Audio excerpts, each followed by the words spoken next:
who is ready to talk to us all about it. Mary Schiavo, CNN Aviation Analyst and former Inspector General of the U.S. Department of Transportation. Also, full disclosure here, Mary's an attorney representing families of airline crash victims, and she does have current litigation pending against Boeing.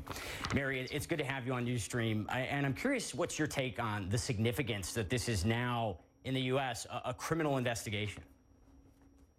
Well, it's very significant. And when I was Inspector General, many times we would have to call the FBI in on our investigations, as appears is the case here. The Office of Inspector General at the Department of Transportation is responsible for looking at, violations or improper things at the Federal Aviation Administration. And when we call in the FAA or the Federal Bureau of Investigation, it would often be because we were getting departmental interference or because the case had expanded to other departments, or it had international ramifications. And then there's a special group of cases in the U.S. that actually require Department of Justice Attorney General approval. So it might have been necessary to bring in the Department of Justice depending upon where the investigation might be leading. So it's not common to bring in the FBI, but those procedures are in place to do it.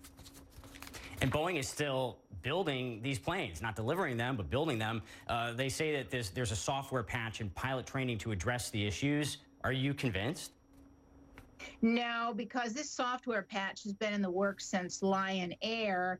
And after the second plane, the Ethiopian plane, went down, then, of course, the FAA tried to act tough, and they said, we've ordered Boeing to make these software fixes by April.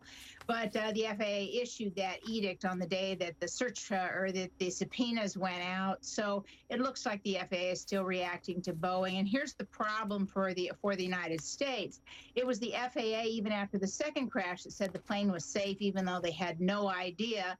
And now that same FAA, which is under investigation, is going to certify the plane as safe to fly with a software fix. It makes no sense. It's utterly ridiculous. So, because no one will trust the FAA certification. So I think they're going to have to wait until the investigation is much further along and maybe even wrapped up.